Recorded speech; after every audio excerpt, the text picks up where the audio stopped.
Ready? Aim! There's too many! Anyone see my mammoth? Stubby!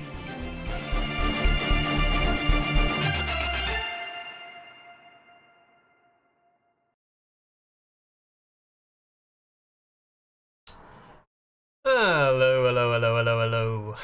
Hope everyone's doing well. Sorry for the very last minute scheduling. Only just got back from work. So, came straight upstairs, went to the toilet, as you do. As every bloke does, you get in from work and the first thing you need to do is go to the toilet. I'm pretty sure that's true for everyone. And then sat down and realised, God, it's 1 minute to 7. I better put everything out now and get stuff sorted. So yeah, back. I'm also absolutely knackered. Didn't go to bed until like 3:30 this morning. And then was up obviously at work and left early, etc. Anyway, I'm not going to dwell on that. Let's just dive straight into the weekly roundup news first and foremost, which is we've now seen the reveal of our Iron Victory crew, as they're called, or the crew of the Iron Victory, or Victarian's crew, everything that we kind of suggested or saw. So let's run through what we've actually seen. So first and foremost, we've seen the artwork. There we go. So this is the models, the image for the models. We've also seen the artwork, which was kind of spoiled, and there was a whole thing about this. But there's the full artwork as well. The box artwork is quite nice. It is a nice piece of artwork. A lot of people believing it was Cranagman trackers or Cranagman related or something to do with the neck. But yeah, the saying should always be true. Makes a dollar, I make a dime. That's why I poop on company time. Trust me, I would have done. I did it on company time as well, but it takes me a while to get back. Finishing at 5, and then I'm only getting through the door at like 7 o'clock. So it tells you pretty much everything. Or like 7:15. Yeah. So artwork's great. Love the artwork. The sculpts look solid. Absolutely solid. Overall, great. Fantastic to see. But that isn't all, right? So I'll leave that up actually while we see that. We've got 2 pieces of information. One of which I can confirm for you right now is Simon information. So let's dive straight into that, which is the Iron Victory crew, coming on the 6th of September. So this is the Simon artwork that we've seen on the Facebook page, confirming the box is coming on the 6th of September. However, this isn't the only thing that has been seen. There is more, right? And some people may have seen this next bit, some people may not have. So I'll just see how people react when I put this up, which is apparently the card has also been shown. But it's worth noting that I have not seen. I've not had long to look, as anyone travelling back today. I have not seen an official. Just had to finish House of the Dragon. Absolutely reasonable, Martin. More Lember spread. References. So it's not the only thing. So we've also seen, and I don't know if this is official. I cannot confirm to anybody if this is from an official source. But we also have this artwork, and I say artwork, this image here, which is the card art. Now, I don't know where this has come from. I don't know if this is official or not. So please bear this in mind that I can't confirm or deny the quality of this. This was posted up by Philip Helgen on the or Philippe Helgen on the Greyjoy pages in both French and in English. Please take this with an element of grain of salt. It could be true, it could be not. However, actually, they are up on the product page. Right, official Seaman website. Brilliant. Yeah, I've just noticed. I didn't actually check the one place I normally check first. Discord. So the new. Oh god. Let's not do that. A video on sweeping firearms is not something you want to particularly listen to or have up on screen. So yeah, so this is the CMON new product page, and you can see it here. So this is all official artwork. This is like absolute classic mistake writing here, because I'm going to load up this page as well, right? So we've been given a lot of information about this unit. Let's go through it. First and foremost, movement 5. 354 attack profile on a 3+, coming in at 6 points. Okay. It has 6 morale and a hidden armor value. I think it's not unreasonable to suggest a 4+. We could be looking at a 5+ unit, but it's probably not unlikely to be a 4+. Which is overall for a 6-point unit. 754 standard, 3+ to hit, good.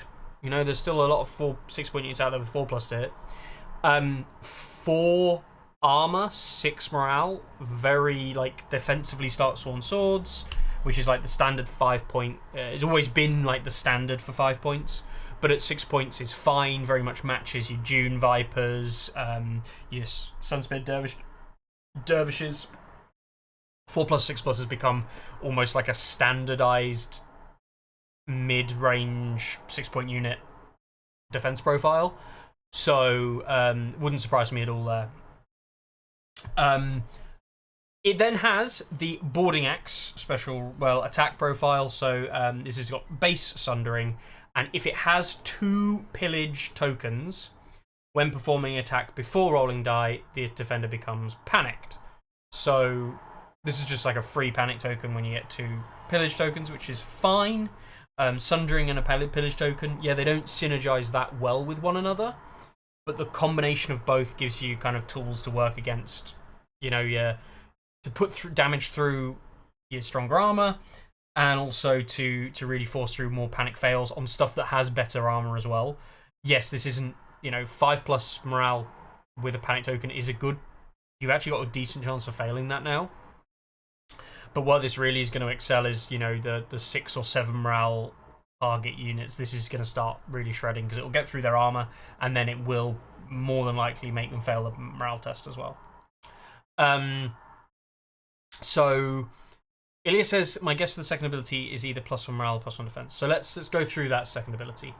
It's the Captain's Men is the name, which I thought on the travel back, this picture we saw here previously was CA, almost definitely a P, and it was going to be Captain's something. I couldn't tell you what the name was going to be, but Captain's Men. And I was always going to say, if Victarion, because we can see the V clearly here on this image, until end of turn, or until the end of the game, or there's going to be an until, certainly. But we can see here, if Victarion is attached to this, it could be unit, of course, unit, they gain something. We don't know what that is. It could be anything. Now, I know that there was a question that wanted to be asked about this ability straight away, which is, does Newt affect this as well? It is really dubious at this moment in time without knowing. You know, it says attached to this unit, and it is worth remembering that Newt, there he is, I'm just blind, counts as Victarion for all abilities and effects. So, without knowing the result of this, I would say that Newt attached to this unit would give whatever this ability's effects are, it would give them that. That could be many things. It could be an extra morale. It could be a bunch of extra stuff. That's insane because you're now just raising the base stats of a unit based on an attachment that's in them. That's just very strong. This naturally synergizes with the base Vicious that Victarion has. Now you've got Sundering Vicious and a Panic token when you hit the 2 Pillage token. That is very strong. Doesn't synergize overly well with Newt, but obviously the vulnerable on charge from Newt. You're devastating charging anything once you get to 2 Pillage tokens, which is insane. You're also getting them on not just the charges, but you're getting that panicked on the static attacks as well. Darkstar's retinue are crying in shame at the sight of this. Yeah, to some extent they are. I wouldn't say they're massively off. Please don't forget, Fueled by Slaughter is a very good ability. I think Darkstar Retinue have got a different problem, not that this is a insanely better unit or anything like that. Yeah, invulnerable on charge. Yeah, exactly. The last ability we don't know anything more about. The imagery you can see here completely shrouds it. There is no indicator. However, it's believed, because it's been built in this same process and time period that we saw Winterfell Guards and things like that. It's been long speculated that they have a zone control type ability, which would make sense as their third ability. Control bags, get a benefit. Control swords, get a benefit. Control horses. Let's face it, it's Greyjoy. It's going to be swords or bags most likely. Could also be an opponent controlling that objective. Would give them a boon as well.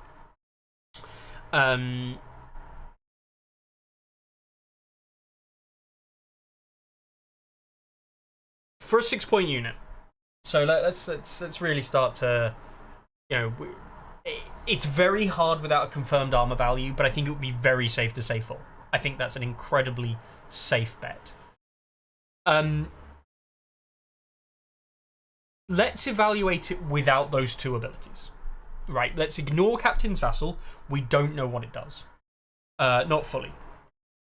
Let's ignore whatever the third ability is. We do not know not even what a name of the ability is. So it's very hard to establish what that might be.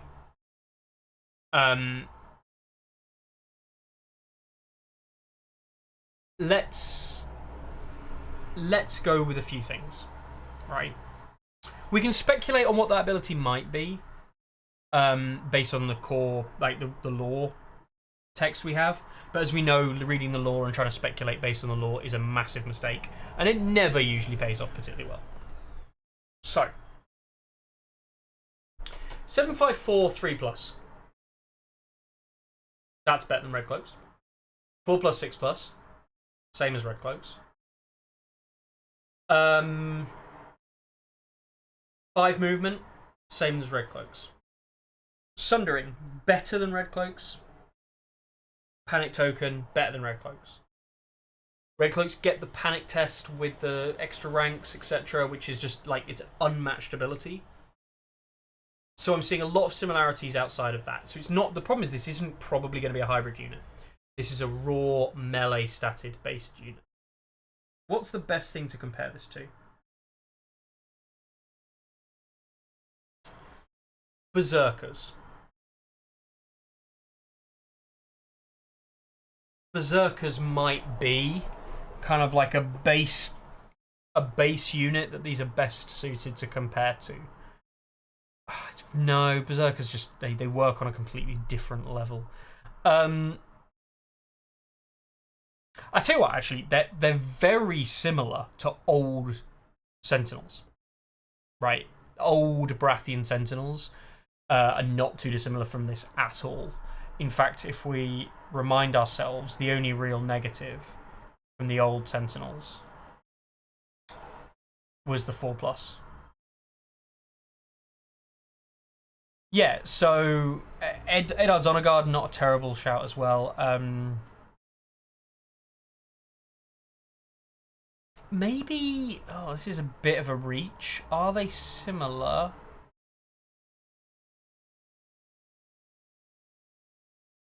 Yeah, so I mean, they're coming in at House Mormont Bruiser type angle, maybe?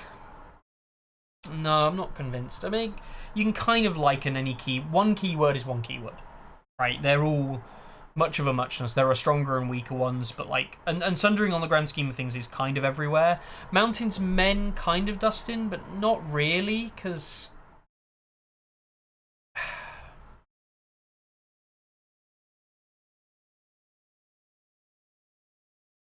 you can kind of link them to Mountain's Men, but again, crit blow's such an important aspect. Yeah, it's very hard. They're very close to these kinds of things, though, right? We've looked at a bunch of stuff there. Brathian Sentinels, House of Kings, Mountain's Men, to some extent Berserkers, to some extent a load of these other little things. Swarm Brothers, maybe. I mean, yeah, Swarm Brothers. Rip. Although not really. I actually think Swarm Brothers are still very good. But, to a point, anyway. Yeah, they're pretty similar, right? The output is similar. The kind of overall thing is similar. So what am I trying to say? I think this unit is going to be okay at 6 points. It's going to have Sundering. It's going to have, the opportunity to put out tokens. The 4+, 6+ is nice. The 7/5/4 is nice, especially on the 3+. But like, as it stands, it doesn't have many support abilities, right? On its base, it doesn't have many support abilities. Let's look at Black Tide Chosen, also coming in at 6, with the same attack profile, the same defensive profile, there's just that +1 to hit that the Black Tide Chosen lose over the other unit. Yeah, so we are completely ruling out the other two abilities for now. Evaluating them as if they didn't have the other two abilities, right? And yes, Tristan, yeah, we should be building comparisons because and here's a big thing. If the unit is good enough at 6 points without Victarion, or specifically adding Newt, if the unit is perfectly good at 6 points, it will obviously see play with Victarion with Newt. What we are trying to establish is the unit good enough at 6 to see play outside of Vic Commander? Because what we can then say is we can then start to say at 6 with Vic or Newt, this is probably pretty pushed. Right? It's already good and it didn't have 2 unit abilities. Now we've given it 2 extra unit abilities and it's like that's just a positive. It is better aggressively than Black Tide Chosen. It does nothing to support the overall unit as we currently understand it. It does nothing to support gaining pillage tokens and spreading those about. So it is not a replacement for the Black Tide Chosen slot. If anything, I think it's a replacement for the Silence Men slot.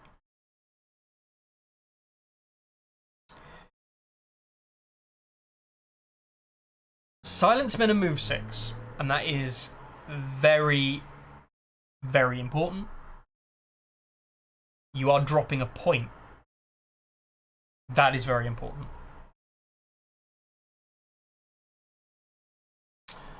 The extra -1 with 2 pillage is less important when you are giving, like, in the grand scheme of things, like the great axe ability for the extra -1 is not that important.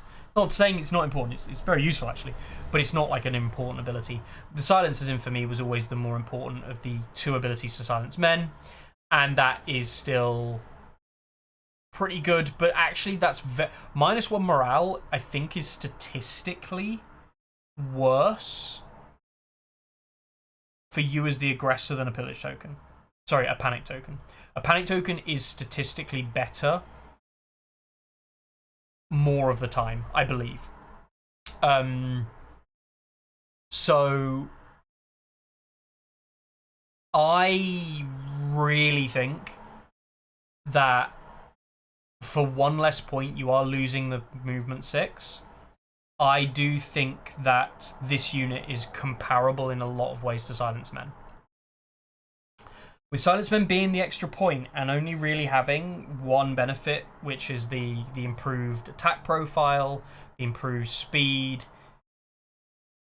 The Dauntless is nice, but like, you know, sure, it's Dauntless. Sure. Dauntless is nice, but like, I very much think that this unit for 6 points might be more popular than the Silenced Men. I think it might get played more than the Silenced Men as well, especially in Victarion and Newt lists. My question, my real question is, are Silenced Men without Vic better than Newt in Iron Victory Crew? If Newt in Iron Victory Crew are better than Silenced Men, I think for a 7-point package you pick Newt Iron Victory Crew every time. That would leave you a hole for Vic, but actually it's academic because you can run that 7-point package in any commander. You no longer have to run that with Vic Commander, which is where we're talking about it currently. Yes, I know someone was saying like Vic attachment, etc., but like, nah, 2-point attachments, you've got to be so, like, you've got to do something more than just that. I'm not convinced as well. We could easily have something, you could easily, like, we could make some educated guesses. The law to keep Marwyn happy. Yeah, you should play your commander in Silenced Men, though. I agree, Corellian. This is the thing. So this is the thing. I agree. The question is, are these guys better point for point than Silenced Men are? I don't think they are. The 6 movement is so important when talking about Vic in terms of like, oh, you can shift forward and shoot me, but then I can charge you. These only being 5 obviously puts some max engagement range of 11, and that is actually mildly important. It could be a D, it could be a B, it could be an L. Yeah, I mean, agreed. But it could be literally anything, right? Yeah, martial training could be good with them, so they're always vulnerable. Exactly. But then you're losing out on whatever captain's, captain's crew is or whatever. So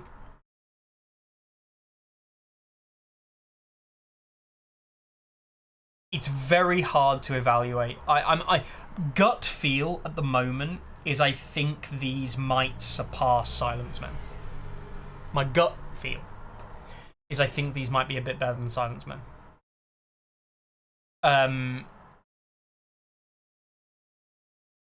In a point for point situation, right? Like, I'm evaluating without 2 abilities. It's really worth remembering. I'm trying to evaluate them without 2 abilities.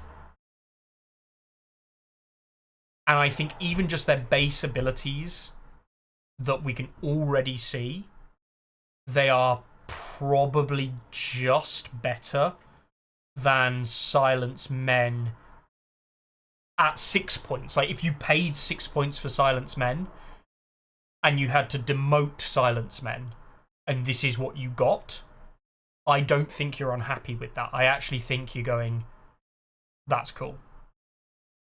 Brute says missing 1.5 abilities makes this a guessing game. 100%, Brute. Like, 100%. Like, obviously, this is just my initial reactions, my first gut instinct. But my gut instinct is those 2 abilities could be blank, and I don't think it would be a terrible thing for this unit. Which brings me on to, like, the captain's crew ability is going to have to be a positive thing. Otherwise, like, you put Newt in this unit and it makes it worse, or you put Vic in this unit and it makes it worse. No, that's got 0 thematic sense. That's stupid. Don't do that. So that's going to have some level of positivity, and without knowing what that is, I think anything positive for having Vic or Newt pushes this unit over the quality of Silenced Men. I genuinely believe it. My only thing is, as you all know, for if you've watched more than one episode of 20 Ground ever, is that the move 6 value versus move 5 is a big one for me, and how I play and what I look for in good units versus bad units. And that might be the tipping point that still makes me say Silenced Men are better. But I can very easily see this unit being equivalent and probably better at 6. Pathfinder would be nuts, right? Like, actually, like, Pathfinder would be the equivalent of saying that they're movement 6 for many reasons. Intimidating presence just pushes them way above Silence Men. The -1 morale zone of AoE now for Silence Men is just not that impactful as much as it used to be. It's not to say that it's bad, it's just not as good as it used to be. Prey on Fear would synergize very well with Vic, not so much with Newt. I don't know. If Vic is in them free cav move, then yeah, sure. If Vic is in this unit and it gives them a free cav move, you've just given Screamers to Greyjoys, and Greyjoys don't need Screamers to be good. Like, at all. Could be Domineering Pride, which is like a crap ability. Like, absolutely crap. But it would give them a solution to solo type spam. And yeah.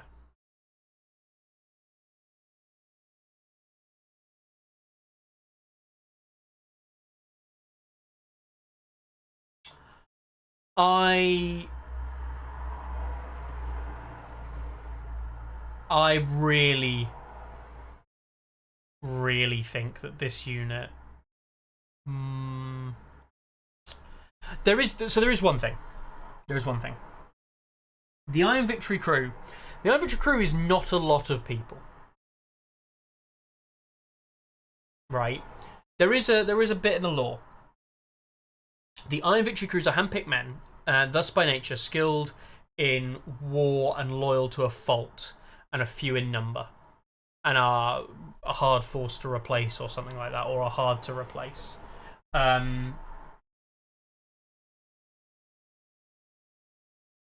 So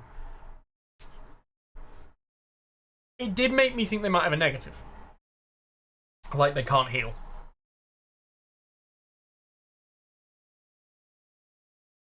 That would be a huge negative in Greyjoys and would push these from, like, I think they might be better than a 7-point unit to they're a 6-point unit that won't get taken. Like, and we all know about 6-point units that don't get taken. It's very hard to say.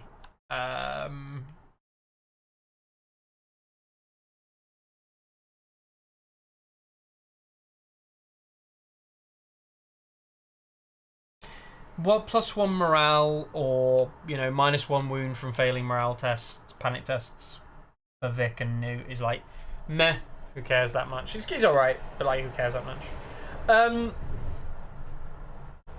Hardened could well be. Like, but this is it. Like, this is one of the things I'm trying to point across. Like, that third ability, if it is anything positive, and I really mean this, if it's anything positive, I think this just outshines Silence Men. Because I think the base stats are already comparable. Right? Could be superior numbers, yeah. But this is where I'm trying to get to. Is I really think that I think it's unlikely to be superior numbers, actually. Because there's no logo next to the ability, and I think superior numbers typically has a sword logo. Notice no logo. I think this is going to be pretty good. My prediction: Vic gives them Relentless. If Vic gives them Relentless, specifically Newt gives them Relentless, and again, that's just pushed. Like, it's just really good. Getting free ability. I'm not saying this is a bad thing for a 6-point melee unit. But yeah. I don't think... jury's out, right? We don't know. We do not know what these things do. We don't know how to evaluate it. My gut reaction, though, is that this is a good unit. And we'll see playing Greyjoys. Because Greyjoys... Like, people say, oh, but it's a 6-point melee infantry unit. Yeah, but, like... Greyjoys are just melee infantry units. So what they're looking to pick up is melee infantry units that are just point effective. What is the most point effective melee infantry unit I can get? bang for buck. And if this is equivalent to Silence Men, and it costs you one less point, or you're getting Newt or something like that, which just synergizes with more of your tactics deck for the same points cost, giving you 2 Victarion units, etc., I think that this just becomes a no-brainer take, like a really no-brainer. Which is a positive thing. Like you should want to take Eddar's Honor Guard with Eddard. Like that to me isn't a problem. It's not a problem that it's like, oh, Eddard's Honor Guard, they're a bit pushed, and it's like, yeah, but you can only take them with one commander, and you will take them with that commander, and the commander then has like baked in abilities that make them like better, but actually like it plays into how they synergize as well. Yeah, I don't know. For me, there's also the fact that one of the images they use to tease the unit has not been shown off. So there could still be attached in the box as well. I don't think so, Tristan. I think that might be pushing it a bit if you say there's an attachment in the box as well.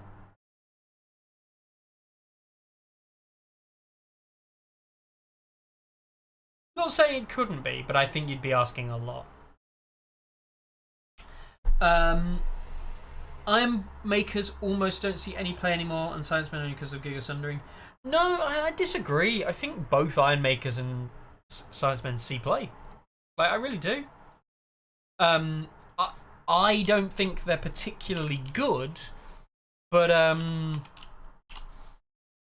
Iron Maker, Jesus. Look, Iron Makers. Let's just go and look at May's stats. Like, they played 210 games, right? They appeared 210 times. In the grand scheme of things, this is just from what we see here, but Greyjoys in May played 404 games. So like, Iron Makers were appearing in, 50% of the games that were being played by Greyjoy players. They were winning 51.69, which is better than the Greyjoy average. So like, pardon me. So Iron Makers are seeing play and winning games. Like, maybe not competitive at the very high level, but like on average, they are seeing play and doing okay. Silence Men, I believe, are in a similar boat. I think Silence Men actually might have dropped a little bit. So Silence Men, 278 games, but a win rate, 49.08, which slightly higher than Greyjoy's, but it's not been like the higher numbers that we've seen previously. But they also don't represent. Haven't seen them as tournaments. Yeah, that could be true. You might not see Iron Makers at many tournaments. That might be true. Silence Men, obviously, we see all the time. Silence Men are a very good conduit for Balon, as we know. I think this unit's a very good conduit for Balon as well. You're bringing back 6 to 7 points worth of value. You didn't have to invest a commander in it necessarily. You could have invested Newt. You're getting Vic and Newt in a Vic list. They're called a strong centre. Make a stalwart middle to any Greyjoy battle line they're placed on, being a firm anchor in battle. They could get stalwart, like +2 morale, for having Vic or Newt, which moves them to a 4+4+. For 6 points, 7 points with Newt, sure, but like that's insane. That's actually insane for a Greyjoy unit. You're like 100% I'm taking that. Take that in an Asher list, thank you very much. Boom, let's fucking go. Right?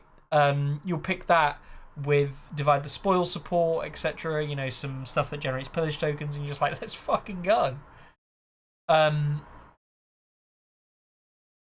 It could be a +1 armor for controlling a zone, 3+, 6+. Yeah, okay, that's fine.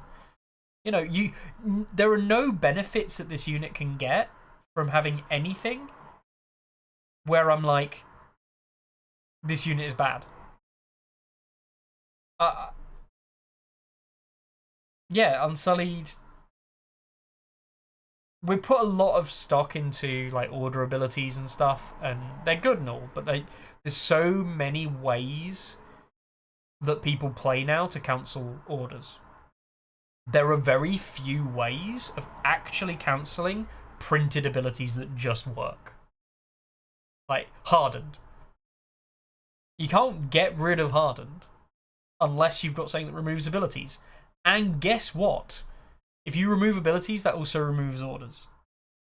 But I can cancel an order when you use it with Barristan, with Ariane, who just takes away abilities orders anyway. With Flamen has no secrets. With Winter is Coming type effects. With Boisterous Charisma. All of those things cancel orders, potentially or not in some cases.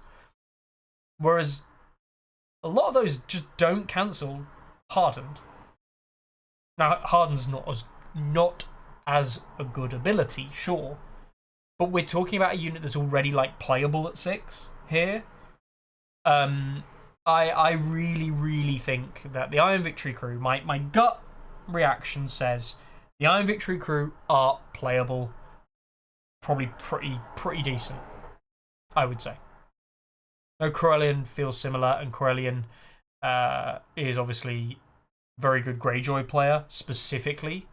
But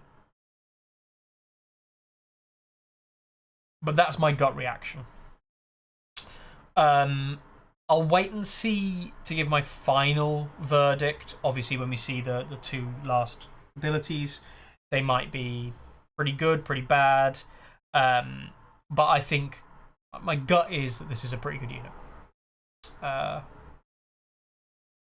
I'll be buying it to enter my Greyjoy collection anyway, because it's a unit I don't have for Greyjoys. I still don't actually have Pillagers, but, you know, I live in the UK, so that's not a surprise. If the third ability is Hardened but called something else, synergy with the Baron NCU goes crazy. Yep. But this is actually one of the most important things. Greyjoys are doing pretty well right now, have been for this last couple of patches. They have some nice synergies going all over the place. They don't need much to give themselves a bit of an up boost as well, because they're mostly relying on a few things to work, and those few things just get better when you give better things to the faction.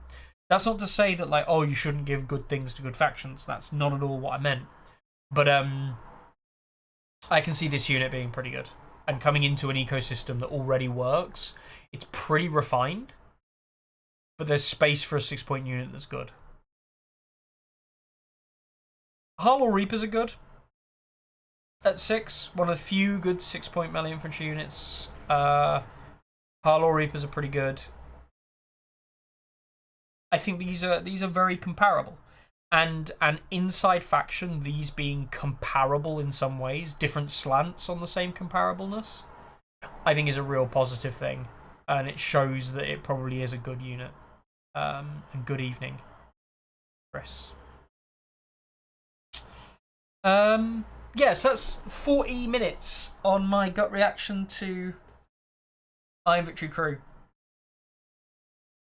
We'll see. We'll see what else gets revealed. We'll see what else comes out about them. I believe that Tice from the Rotterdam White Scars, I believe, said that that they've got a video coming out this week or whatever. Now that's been announced, the video, they've got a go live date of this week, I think, for their video where they've got all the details. You'll see the full unit card, etc. And I think he mentioned somewhere that it's something like this weekend or something that's coming out. We might see something from ASOIAF.fr before then, of course. I will actually very, very quickly head over to YouTube and check out ASOIAF.fr. They probably won't have it up yet, but I will check to see if they have had anything. And the answer is no. So we'll see. We'll see if either of those two. Well, we know Rotterdam White Scars is bringing it out. Yeah. Playing time 60 minutes. Hold up. Yeah.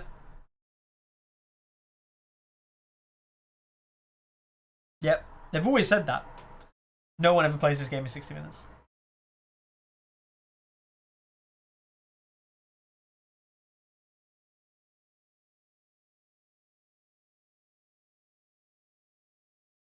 So yeah, there you go.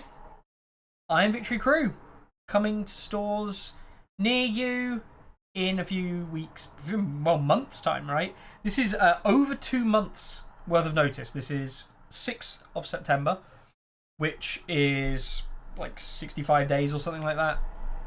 Several weeks from now. How many weeks? 1, 2, 3, 4, 5, 7, 8, 9.5 weeks away. Cool. Great. That's quite a while. And that's a cool thing. They've given us like an actual good amount of lead in time officially from a Simon reveal. I'm not gonna wax lyrical, guys. They're doing things right. They are doing things right. It's also the first reveal of a unit that we know coming out in the second half of this year. Well, technically Crownland Scouts. They're technically coming out in the second half of this year. But this is the only unit that we actually know of that's coming out and has been revealed on this side of the 6-month period. We're 6 months into the year, and this is what we have. Another point to note, and this was a semi-important. Well, this is actually, I say a semi-important one. This is actually quite important. There is another unit to be revealed. Okay, now while we saw some reveals for this unit and we saw some art, the axes, etc., this image has not currently got a home. This image does not associate with this unit. There is no indicator on the models here of an empty scabbard, especially across the front of a fat bloke's clothed belly. Or clothed, I should say. So this is currently unassigned to a unit. Nobody who I seem to talk to knows where this image is from and what this is assigned to. That's to say, people have said, when we saw the images here, not obviously these ones, people have said, oh, I know what this image relates to, or I know what this image might relate to.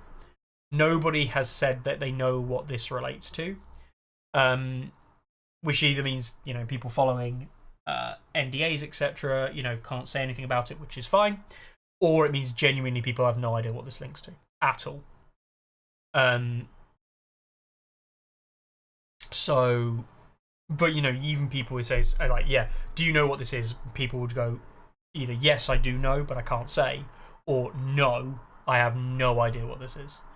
And all of the things, so far are pointing to nobody knows what this is. At least no one publicly. Which is interesting. So there is another unit potentially on the horizon. Tristan also says could be an attachment. Could well be. I doubt it. I doubt we're going to see a 6 sculpt box. Not impossible. I just doubt we're going to see a 6 sculpt a 6 sculpt box. I think that's unlikely. And Martin, yes, I know what you think it relates to exactly. All right, so that's all in all. That's all the spoiler stuff. We haven't seen much other news come out from Simon outside of some public stuff with Adam. Adam is kind of stepping away in North America, it looks like, from organised play a little bit. He's been pulled pillar to post over a few things, and as a result, organised play has not been sorted out. So organised play is kind of changing who it's being handled by a little bit, I believe, in North America. That's not to say Adam's not going to be involved with it and not doing his part, but he's not going to be the same major proponent and pusher of that as it was previously led to believe. This links to those of you from America who've had issues with prize support and organised play contact. I believe that is going to be moving hands and is going to be reassigned so that it can be answered. This is positive in a few ways for me. The biggest part of being someone has actively come forward and actively stated that changes are happening behind the scenes to make these things better, and that someone is overworked and needs to have those duties removed from them so they can be properly focused on. I'm going to be honest, like, I think it's bad in a way that that's happened. But hey, open, honest communication like that, like putting your hands up saying, look, we fucked up. I can't do this on my own. Like, sure. Like, I'm fine with that. I'm fine with people admitting that as long as they make steps to rectify that. I'm fine with someone saying that we got it wrong. Like, it's okay to get something wrong, realize you've got something wrong, admit you've got it wrong, and come back and say, look, this is what we're going to do to remedy the situation. I'd much rather you admit you were wrong and we move forward than saying, oh, we're not wrong, it's just we're right, but actually other people got it wrong, and actually, because I've been there, we've seen that. You know, we've all seen long-range harpoon throwers and gone, well, that's a bit silly. That seems a strange thing. And then it's like, oh, it was a fuck up by other people. It wasn't us. It was like, well, yeah, okay, but surely you signed this all stuff off. So surely when you even revealed this stuff and when it got to printers, all of that, surely you would have known. So it kind of is your fault. Like, just admit it. Move on. Honesty is what we appreciate in the modern world. So, so C-Money is moving that direction. By the sounds of it, I think as a global kind of side of it, organised play being more organised, the marketing team doing marketing are doing a good job. Well done, marketing team. C-Mon marketing team, thumbs up from me. Overall, really positive. I have nothing else to say on the matter of news, really. So that's that. What else have we got? Well, we've had a few events run over the weekend, but also last time I was on here, I set a challenge. And I said to you, Brienne 2-point attachment. I have for you today a few lists that were sent to me. And if you're going to send me a list now being like, oh, I forgot to send you a list, tough. I don't care. You missed the deadline. The show has started. Although, if you want to put one in for the next challenge, obviously let me know. So we've got a Rob Stark list in Mormont She-Bears with Greywind running the Winterfell Guard plus Brienne. That was what we've got. House Tully Cavaliers, as you know, you can't run a Stark list without Tully Cavaliers, Chrono Trackers, and Eddard 6 and Arya. That's list number 1, submitted by RRW360. We'll come back to that in a minute. Move on. Where would we be without Baratheon list? And who would be submitting it if it wasn't for Kurt Belisarius? Yeah, Kurt submits a Loras list with Stag Knights. And Stag Knights Brienne. Yes, we're going there. We really, truly are going there. Riders of Highgarden and Halberdiers. He sticks with a more conventional... Oh, what's Halberdiers? Oh, there we are. He sticks with a more conventional 3 NCUs. Hey, that's my list, says Brute Puncher. Nice.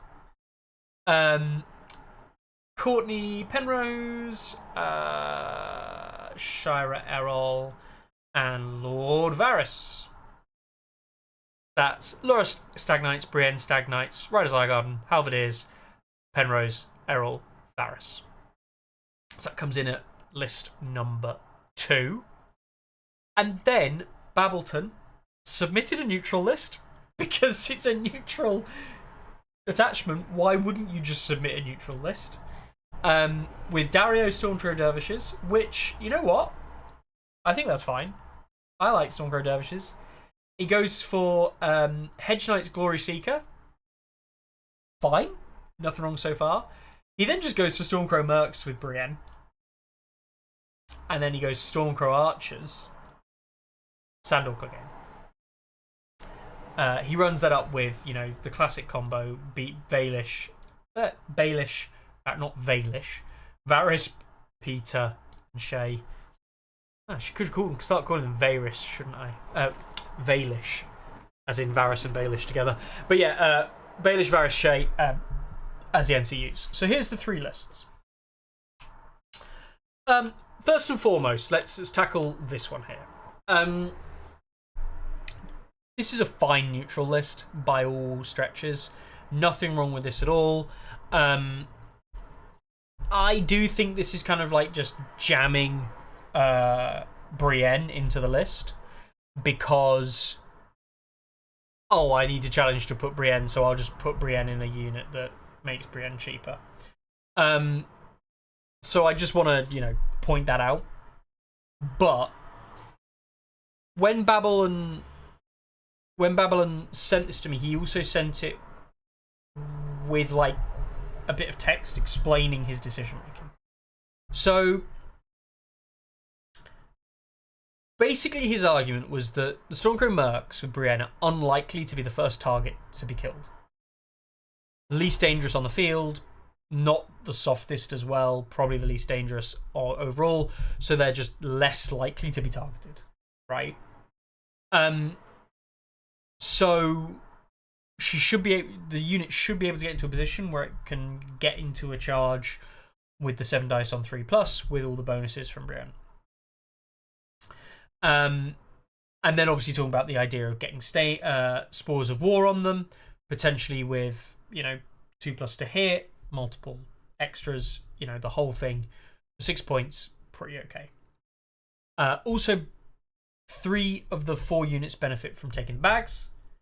3 of the 4 units benefit from taking the swords. So you're always going to get benefits somewhere in the list. You can get bag control and heal. Potentially the Stormcrows as well. Which that 4+4+ defensively is like, it's not the easiest thing in the world to kill at 6 points. So being able to heal that back up and being able to sustain it is nice. So that is the logic in basically what he put together, and he called it the 3-4 list. In that it's just 3/4 of the list does something all the time, or 3 out of 4. I like it. I think as a neutral list goes, for a Dario neutral list, I look at this and I'm like,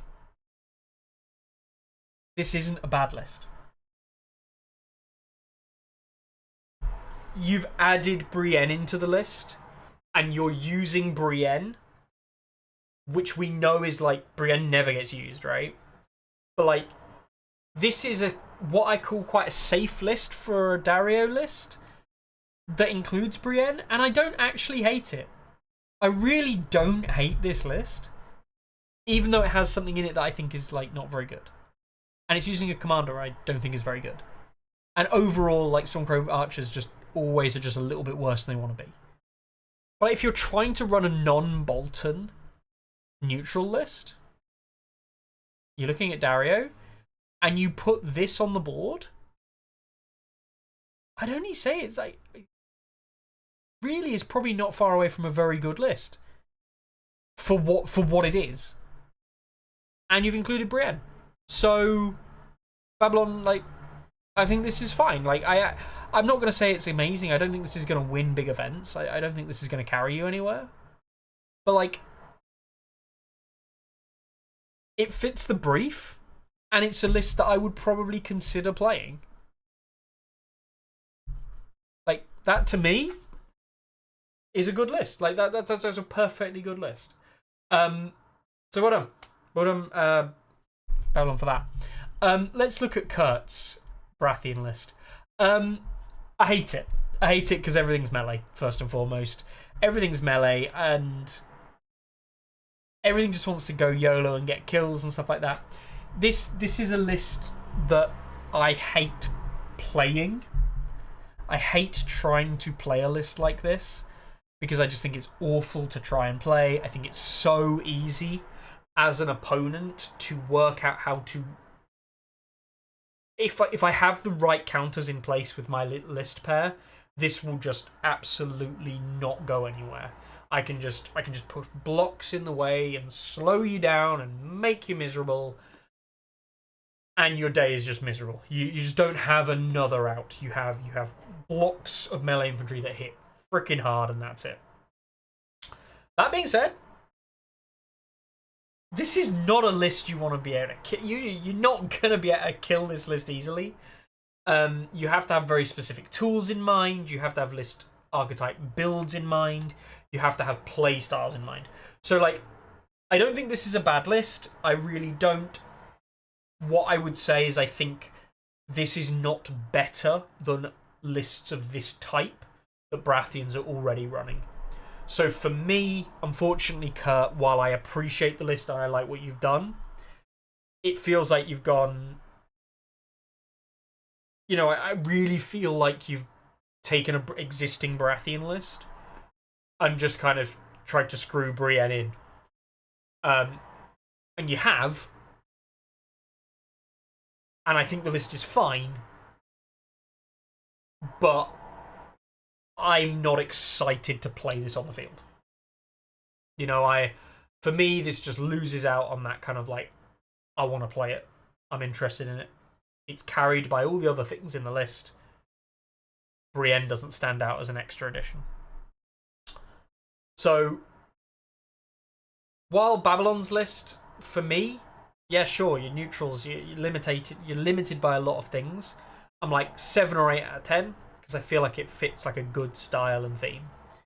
This, for me, probably a better list in terms of actual functionality, a better list in terms of success rate. But I think Brienne doesn't add to the list.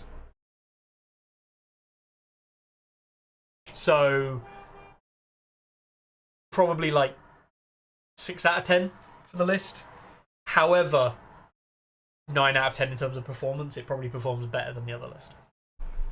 So, yeah, this doesn't get me excited. You know, this is what annoys me. This kind of list doesn't excite me. I don't go, oh, there's a really interesting use of it. I just go, cool, yeah, sure. Sorry, Kurt. You know I love you, but it's cool though that you've done it. And this one here, Brute Puncher in chat. It's 2 NCUs, mate, and for me, 2 NCUs is a hard sell, and don't take that as anything other than I'm a decrepit old man who is stuck in his ways. Because I am a decrepit old man who's stuck in his ways. I can't play a 2 NCU list. That's obviously not true, but it's my immediate, like, 2 NCU, oh god. It's not how I like playing. That's not to say it's bad. That doesn't make it bad. That doesn't, it doesn't mean it's a bad thing. It just, that's my own mental block suggesting that. So let's actually evaluate the list. Oh, I know. I normally run 3, he says.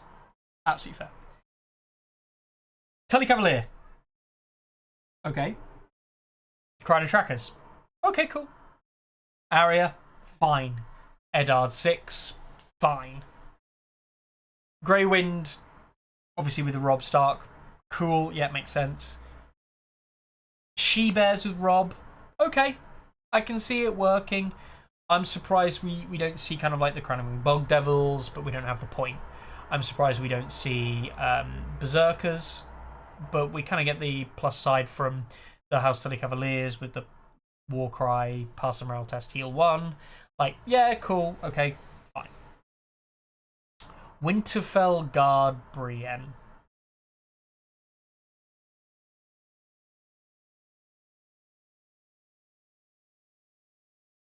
This is a list that wants to put Brienne in the Winterfell Guard and essentially YOLO them forward. You want to go kick someone's shit in. Rob offers the tack reposition for the 3-inch shift to push the guards with Brienne further in. You're going to want to take swords anyway. You're a Stark player. Come on, it's like horses and swords are like the 2 zones you just constantly want to take. The +2 morale with the Stalwart, obviously synergizing very well with Tully Cavaliers.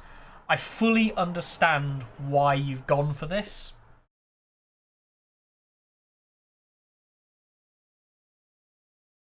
I honestly look at this unit and I'm like, this is 8 points spent that I'm not going to get 8 points of unit value out of.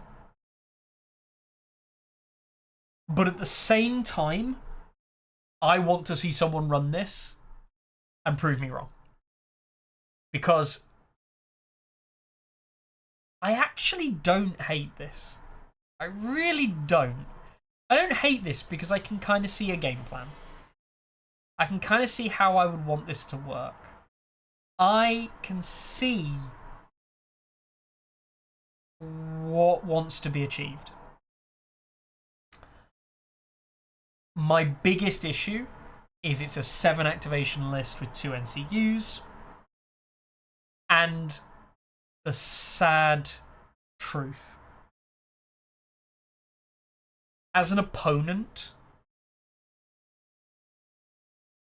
the Winterfell Guard Brienne combo, while I like it, I think the idea is really cool. What I see is a Rob Commander list with Tully Cavaliers. And it is so hard as an opponent to see past that as like, that's the threat. It's the same problem of like Tywin Knights of Cassie Rock. What does your list do? Well, your list can be whatever you want, but it's Knights of Cassie Rock Tywin. Like, that's what the list is. This is Eddard 6 and Tully Cavalier with Rob Stark Commander. Like, you have Brienne in Winterfell Guards, literally in the list, it's front and center. And I got a really cool, interesting way I think this list will play out and a cool game plan with it. So, like, I'm not adverse to trying it. But as an opponent, I'm like, cool. If as long as I kill the Tully Cavaliers, I'll deal with the rest afterwards.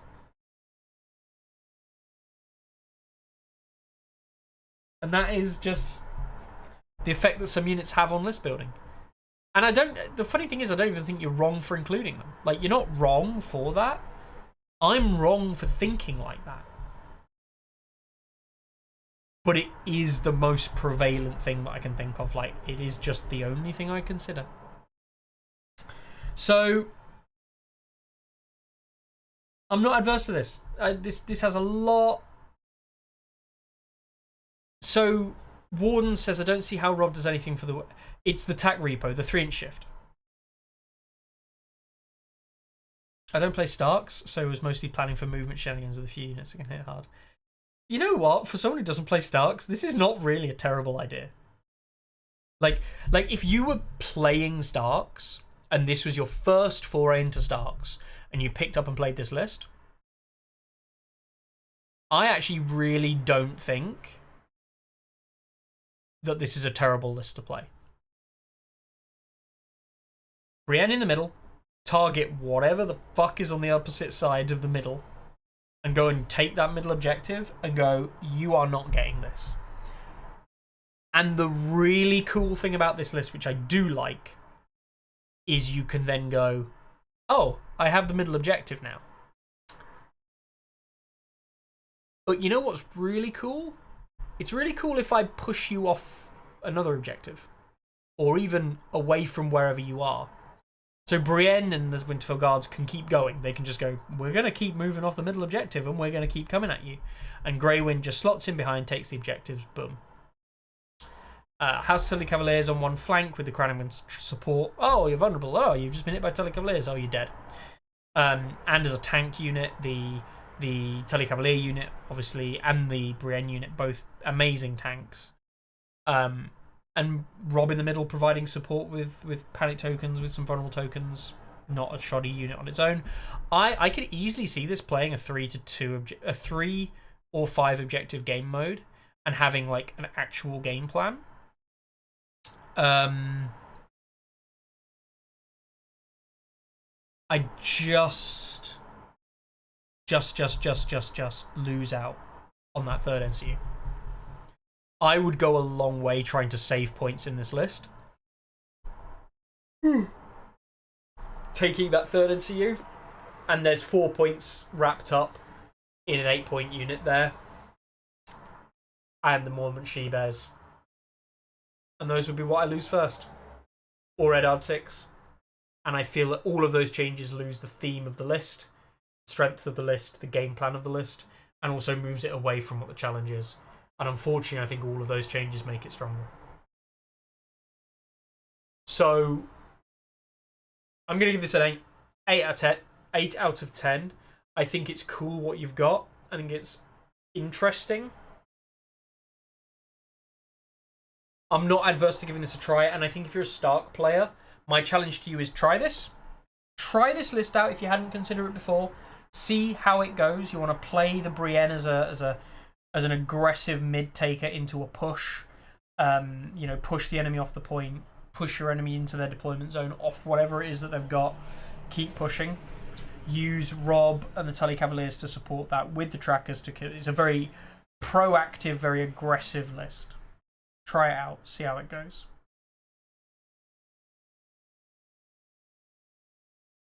The neutral one, though. If you want to play neutrals, you're a good player and you're looking to play neutrals to give your opponent a more fair fight. You know, the most common and the best way to use ELO, make your opponent have a more enjoyable game by playing worse stuff into them if you're a much better player.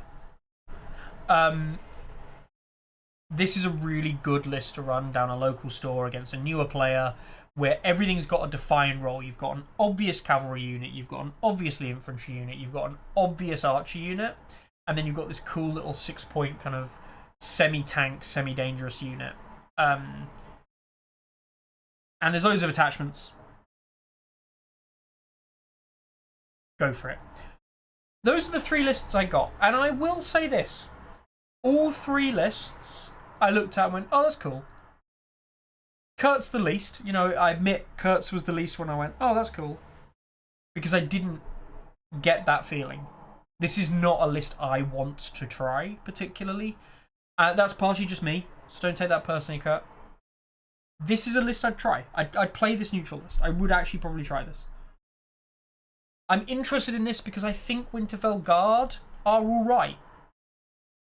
Like, I haven't played Winterfell Guard yet, and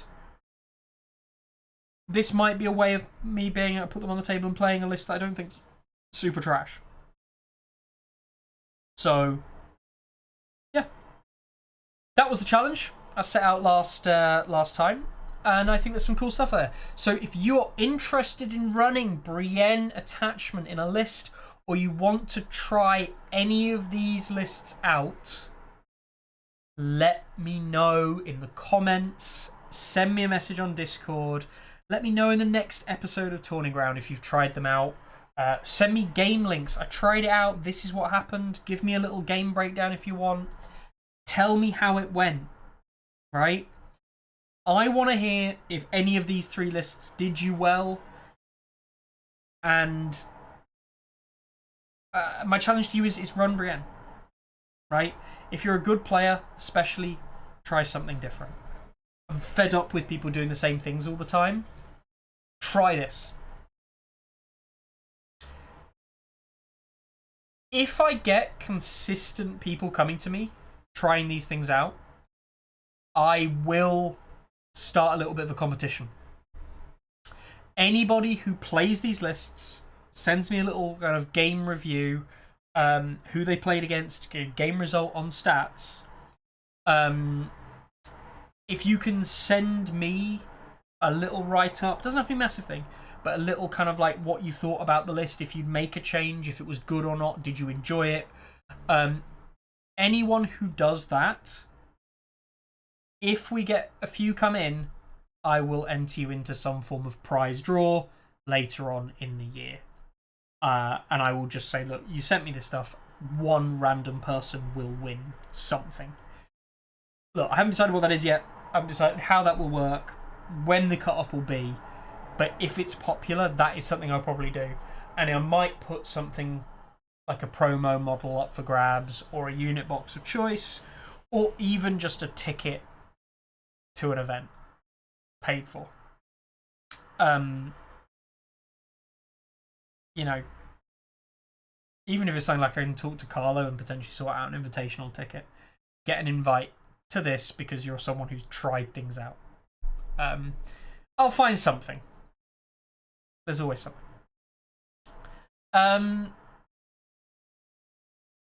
Cool. All right. Someone's already sent me a message. I did say, Tristan, I did say before the episode started, you are late, Tristan. So everyone say boo, Tristan, boo. And if there's not at least one person in chat saying boo, Tristan, you're terrible. Tristan sent a late entry in. Let's whip it up. Jaw. In vets.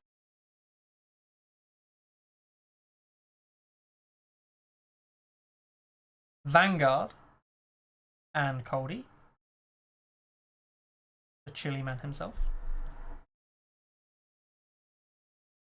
Tristan says boo, Tristan. Good work. Boo. Brienne. And then what have we got?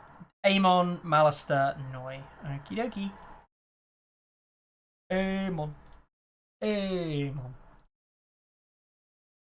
Daylight come and you want some fun. So there we go. So that's Jaw in Veterans, Vanguard Cold Hands, Shout Out Spearman. Hate it, no range units. Get wrecked. Okay, Vanguard, yeah, fine, sure, whatever, good unit. Alright, fine. Cold Hands, yeah, sure, cool, whatever, awesome. Amon, Malister, Noi, yeah, I mean, Malister and Noi are just, like, I think pretty obvious picks nowadays.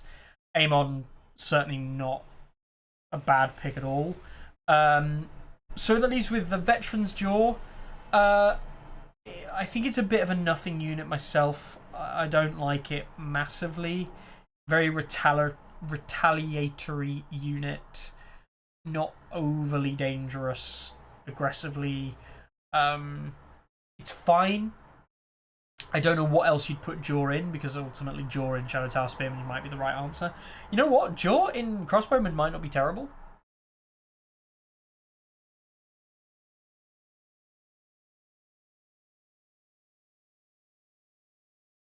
I'd probably do that. Like, genuinely, I'd probably do that, and I actually think that that might be just a little bit better. Again, Shadow Tower Spearman over the middle objective. Cold Hands and Ranger Vanguard running point and doing what they do best. And Jaw then in the Crossbowman being able to proc morale checks onto the Shadow Tower Spearman. Now, the problem I have here is that this is what I would do personally, and unfortunately there's just better attachments in this Brienne slot that give you much more synergies with this type of list. In fact, I run a list very similar to this. This going for the Veterans of the Watch, you're making kind of two units that just want to do their own thing. So you end up with Jaw on a point, defending 1 point, Shadow Tower Spearman, Brienne probably in the middle, and then the Ranger Vanguard Cold Hands doing kind of like the mop up in between. And I just think it's a very static, not very flexible game plan. And I don't like that it doesn't have many different solutions to the problems it might face. So, yeah, This is going to be the lowest rated list. I think for me,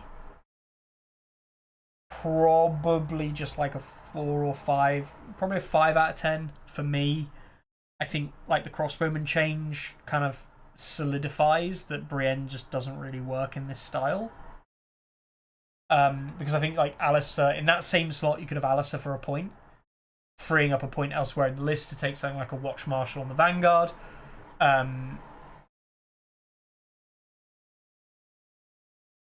Is it bad to say that I plan to just charge the Spearman into anything it can get its hands on? No, not at all. Like, that's exactly what you want to do. But that's also kind of why I just don't think Brienne's that important. Although that is exactly what you want Brienne's unit to do, I'm just not convinced. I'm not overly convinced. And that's not to say it's bad. Hey, if you run this and it works for you, if you're a Night's Watch player, and it works for you, well done. But this doesn't excite me. I don't see nice synergies. I think we're not using that many of the synergies of what is available in Night's Watch to give us a result that is significantly different. And as I say, like, even just like changing the crossbowman now, I would find like, oh, there's synergy here, but then I'm like, actually, I just put Alistair in or someone like that, and it's a better synergy anyway. That's the kind of thing I'm talking about, and it's a shame. I'm thinking awful NCU to more range attacks, but maybe that's just not what you want to do. Maybe this is fine. I just devalue the melee staunchness that this list has, but for me, it just isn't there. Sorry. That doesn't mean it's bad though, and I think the fact that you've tried to make something with Brienne is impressive enough, and it probably goes a long way to showing that actually Night's Watch feels very difficult to build these interesting things into lists at the moment with. Yeah. It is what it is. Well done, but not for me. Alright then. We did have over the weekend, so I got sent a few messages. We had the Chicago National Qualifier get played over the weekend. Also, friend of the show and a training buddy. So this is someone that I did a lot of mentoring with and played a lot of games with to help try and improve his gameplay. A lot of them aren't recorded because a lot of them were kind of like, we would play like the first round, we'd talk about like, oh, why would you deploy this here? And we would very much play the game as like optional stuff, as well as then going through like, well, that decision doesn't make sense or does make sense, including games where we didn't do that. And that when he attended his first in-person event this last weekend, and I believe he came third overall. I'll just remind myself. Might have been that one. Yeah, I'm pretty sure it was. So, it wasn't that one. Ooh, was there another event? Wow. Ah, it might not be closed, that's why.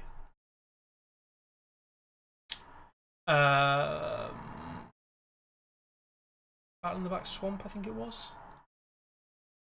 No, not that one. Apologies, guys. I had this before and I lost it because I closed it. And that was a mistake. Right. I know who won it, so this is probably easiest. So, yeah. We'll go through some of these events just very quickly.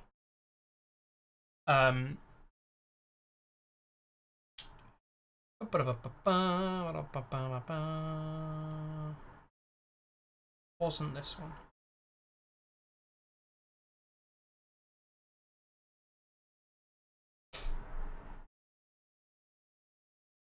I can't find it now. That's going to annoy me a lot. Right, bear with me on that one. But we saw Dave Meckler win over in Chicago. Spencer coming second, Tony Wickoff in third. Steve Zablowski. I believe this is his first event, coming in 4th place. Also Adam, so Fickle Dice God coming in at 5th. Friend and someone I talk a lot with. Plus a few other names we've heard before. 11-player event. It's good to see, obviously, the Chicago National team doing okay. So the Chicago National event doing okay. Qualifier. But yeah, so what we actually wanted to do is send me this, which is a load of pictures, which these are all up on Facebook, I believe. But really nicely. I mean, that Greyjoy army is great. Love that. Love to see it.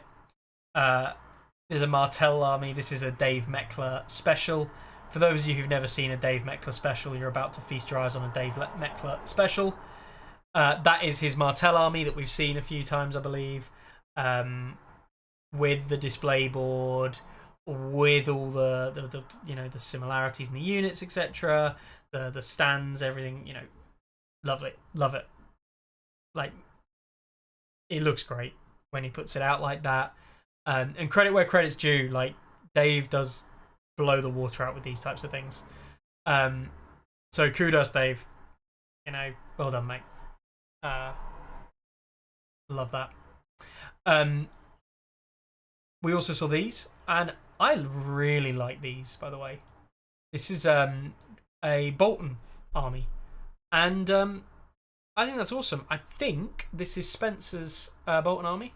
Pretty sure it was. Yep, Spencer's Boltons, almost definitely. And Spencer, they're really nice. Like, I think he's a painter, at least like he does painting quite a lot. Has painted quite a lot of like 40k and other stuff in the past. That's a really nice army. Like, I don't know what to say apart from that. It's just awesome. Well done, mate. Love to see that. We've then got this, a Lannister army. Those are Spencer's, yeah. Lannister army here. Again, lovely painted, lovely well painted. It's a, you know, I have nothing to really add or say. This is just really nice again. You know, a really well painted, put together force. Have you noticed something? There were 11 players at this event. And I've shown you now 5 completely painted armies. There's a few more to go as well. This is Martell's. This is nicely painted. Also got a painted unit of Lycene sellswords in there as well, which you don't see very many of those painted. You very rarely see those even fielded, right? So that's really cool to see. An alternative take on the Martells as well, not the same colour schemes at all, from something like Dave's. Alex painted the Lannisters. A really nice Lannisters from Alex. And Patrick Strange Greyjoys as well. I really like the Greyjoys. I really like them. We also have this here. And this one best painted. This picture does not do this army justice. This is Baratheons. And these are really nice. These are like really quite nice. This is the picture I have of them. But to kind of put it in perspective, this is the kind of stuff he was painting up, and I just think it's really good. The eyes on the horses, the whole thing is just really well done. They look really good. Like as like, if you just talk about like tabletop quality, this looks really good from like playing across the table from this. I'd be well happy if someone was to produce that and play that against me. Evan said about half of our event were fully painted with 25 players. Amazing, Evan. Like, I'm a big fan of, like, I think the hobby aspect is important. I don't think we should be enforcing it. I don't think we should, you know, do anything like that. But the reason we did the kind of joke cool mini or not type thing, you know, the zeros and stuff like that, is because you want to encourage people to paint and take part in the hobby, even if people like me sat here have done basically no hobbying in the last week, and I've not really painted anything for a little while. I've got a Mears miniature here that I'm pretty busy spray painting in various different stages of colour because I want to build it up and learn how to spray paint properly. But yeah, I've not done anything really in a few weeks. So encouraging this kind of thing, that newer players, people who are not familiar with it, to take part in the hobby, and then to have really nice things at the end of it as well, is really cool. And the fact that you had 11 players there and 6 fully painted armies is brilliant. And other people entered units into like best painted. Like, this is a start, guy. Look, I'm not gonna sit here and say that this is the best painted unit of the lot, right? But someone felt confident to say, you know what, I've painted this unit, I'm gonna put them in. There's a few things I'd change with this. It's not necessarily, not every surface has necessarily been covered. There's a few things missing. But like, if this is someone's first paint job, that's way better than my first paint job ever was, right? And as tabletop quality goes, that's fine. Like, I can clearly tell someone's put time and effort to paint those and get them up to the standard they're happy with. Well done. You know what I mean? Like, that's way better than someone just doing nothing. And that's not to say that doing nothing is bad. But this is, someone has put time and effort into wanting to make them look better. So this starts with Steve Zablowski's new player. If he's had no experience with painting as well for a first attempt, that looks great. Like, so congrats to Steve. Like, genuinely, that I could show you some of the first goblins I ever painted. No. Never again. They are terrible. I look back on them with some level of reverence. But, reverence even. But, like, yeah. No, they're terrible. These are good, comparatively. So, yeah. And it was Tourney Wyckoff. Yeah, Tourney is a very good painter. And deservedly so. The Brathians are lovely.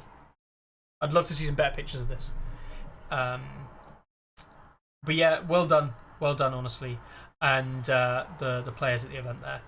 Good to see, people turning out, people getting some stuff as a result. Just generally people having fun and enjoying the events for what they are. So well done to all those who turned out, played games, and had a good time of it. That's the Chicago regional qualifiers there. All right. I believe he did actually send me who qualified as a result of the thing, because some people already qualified. I believe the qualifying spots are now cycled down to, I believe, Tony and Steve potentially, because I think Dave and Spencer are already qualified. So yeah, might see that lovely Brathian army potentially at US Nationals this year. All right, let's. I can't remember the name of the other event. It's going to annoy me so much because I literally had it up the other day. But yeah, the other event I really wanted to mention was the event that Tony and Steve were the qualifiers. Okay, cool. They've qualified at Adepticon and Spencer at Cleveland. Nice. Yeah, so it was Misu, wasn't it? I'm sure it was this one.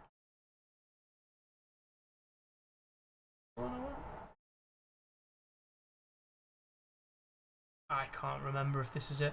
I'm just having an absolute brain fade right now. Can you tell? But yeah, so this was. Oh yeah, so this was not the event, but this was a different event. So this was Misu's 8th qualifier, and they had 22 people, which is really good. I think this is the biggest tournament they've held in this area in Kentucky. And I just wanted to say well done, obviously, Terminus for winning the event. But Colin Lewis, who's been very active on the Discord, first event he ever attended, came third, I believe. Or first event that he's done well in third place. Well done. Really well done. But yeah, overall, events being played. Well done to Jake as well for his event. Positioning there as well. Third place is none too shabby. You'll all probably... Oops, I can't type. You probably recognise, there we are, this name here. And he played in the event. Jitters.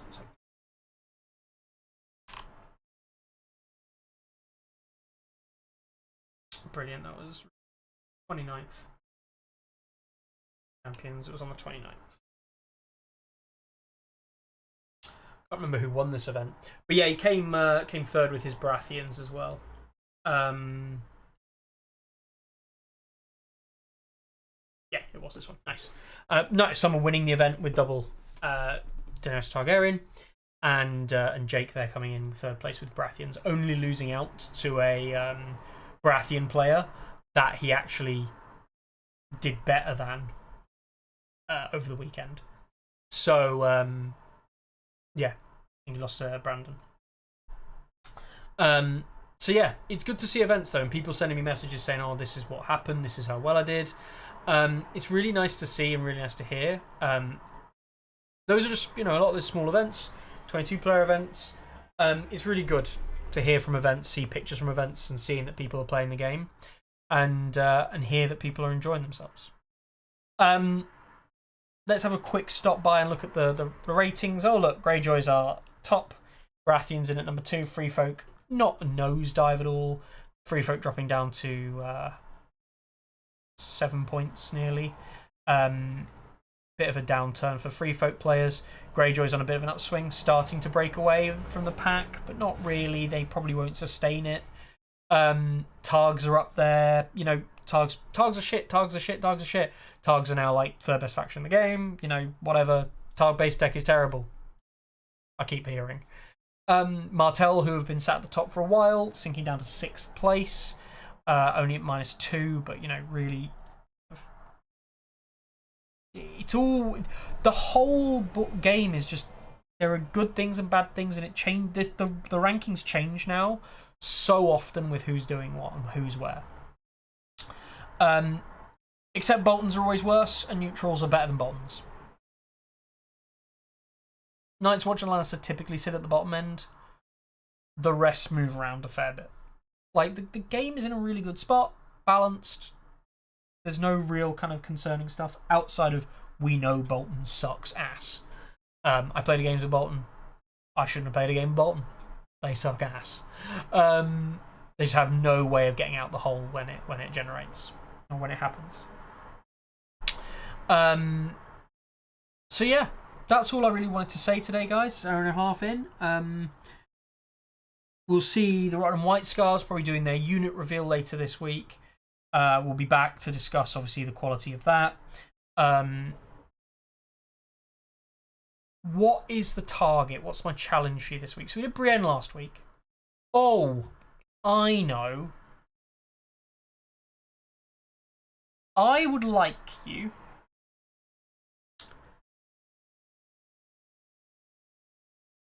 to give me...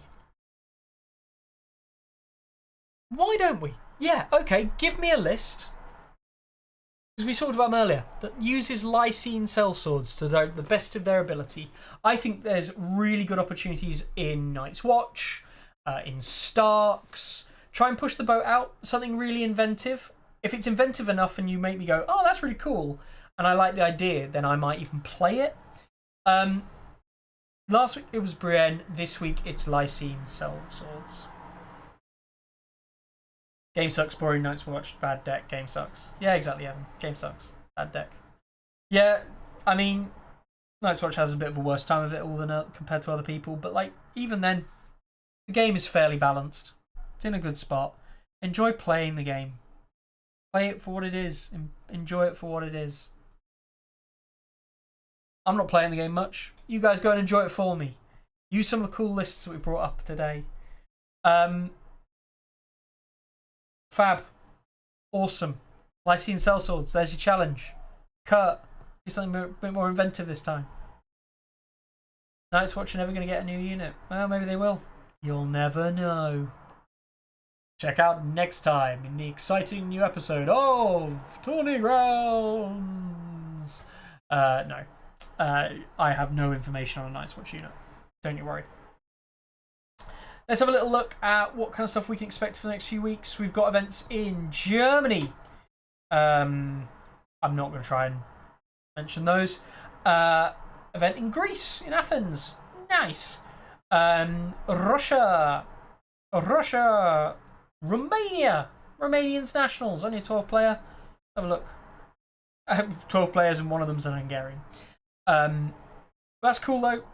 That's really cool that there is at least a Romanian nationals being run. That's good to see. €10 entry prize. Or entry cost. That is cheap. Wow. Awesome. Great to hear from Romania. Event in USA, Lexington, Kentucky this weekend. Event 32 person in Valencia. Let's have a little look. All of the usual Spanish suspects. Strange Bedfellows, yeah. Element Games in Stockport running their event this weekend as well for those in the UK. Another event in Poland. An event in Germany. Lots of events in Germany in the next few weeks.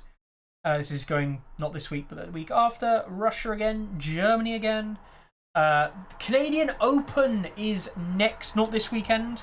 Next weekend. The Great Canadian Open.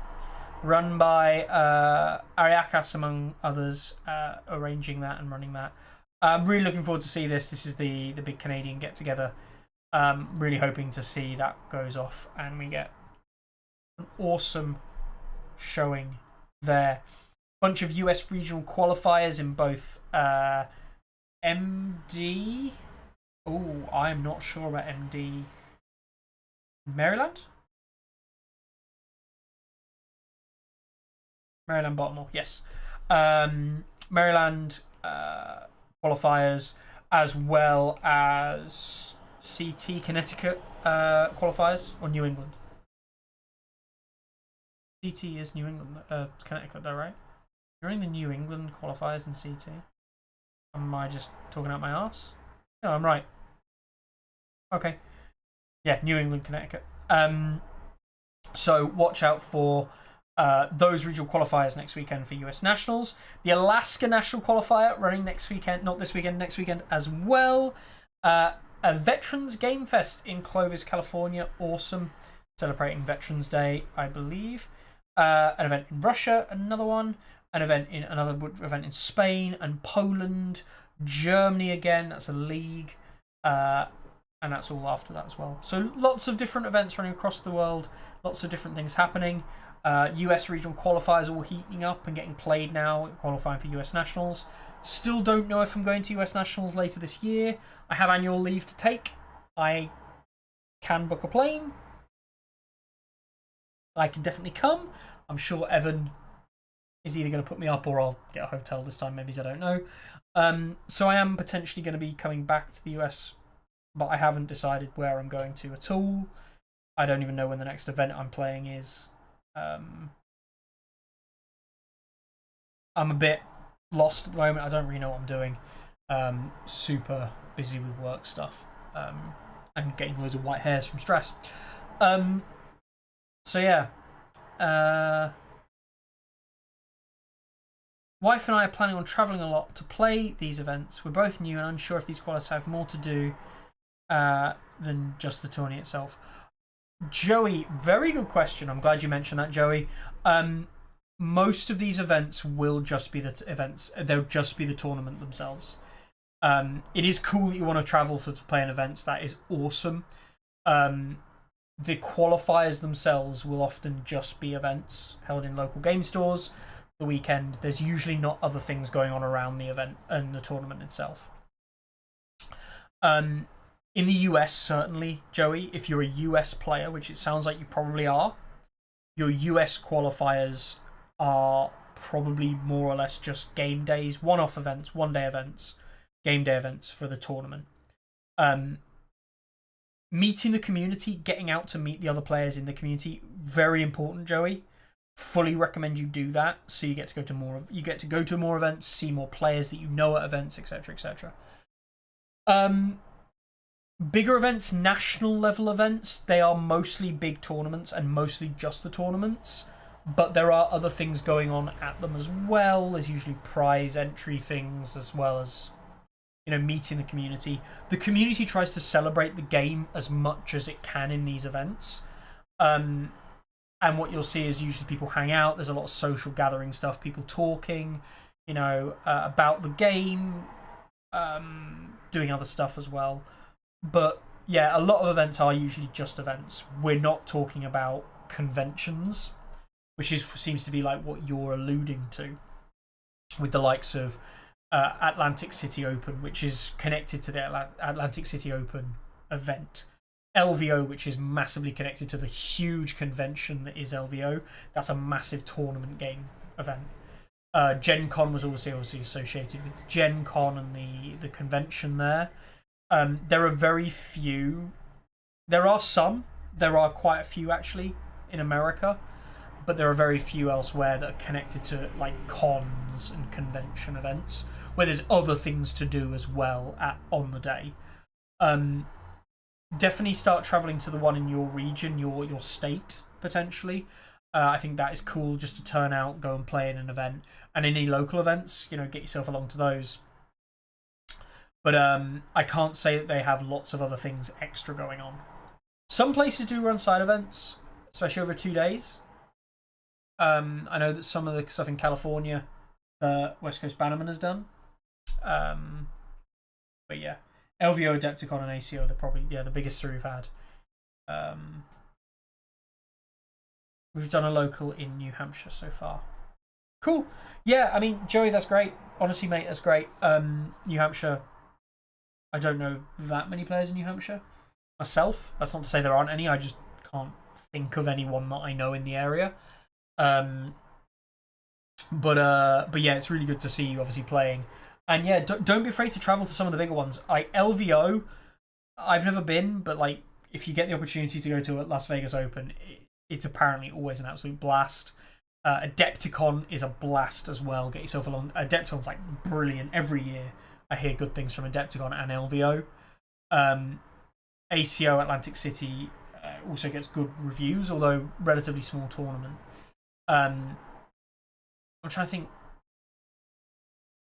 New Hampshire, is that? I think what else might be near there that's con wise. Not really sure. Any of those cons though, if you get the opportunity to travel like across state, of course, across borders and stuff, for yourselves in New Hampshire, traveling across to some of the other bigger ones. US Nationals as well, great, you know, atmosphere. But it is ultimately tournament first. There are other things going on. Last year there was like a CMON exhibition going on at the same time, so you could play other CMON games. I don't know if they'll do the same this year, but that was at US Nationals. So don't be afraid to get tickets to thing. Adepticon's moving to Milwaukee next year. That is true, isn't it? Yes, I forgot about that. Adepticon is moving to Milwaukee. All right, Kurt's just joined us, which means we should close down. But I hope everyone's had a good few hours with me today. Thanks a lot for tuning in, guys. Go and try out your Lycene Sellswords. Obviously, go and play the game that you love. Hopefully, next time I'll be back to talk more details about the Iron Crew. I think they're good. I think they might surpass Silence Men in terms of how effective they are. So we'll see how that all comes out with those last two abilities getting revealed. I hope you love and enjoy keep playing the game. I'll be back in probably 2 weeks or so to discuss any other news and get through the worst of this working summer, which it turns out to be is pretty difficult. If you're from Europe, I hope your team in Europe does well in the European football event that's going on. England scored some goals and are through to the next round. Yay, football. I don't care. Go and enjoy yourselves. Oh, Copa America. If you're American, I hope the Copa America does you well. And I hope that Soccer US is doing okay. I have no idea. what I'm talking about. This is the point where I say, like, the Oilers versus the Panthers. And I hope if you're an Oilers fan, you do well. I think game 1 of the series has already happened. I don't even know if the series is over. I don't follow the sport, can you tell? Yeah. Go and enjoy yourselves, guys. And I will see you in the next episode.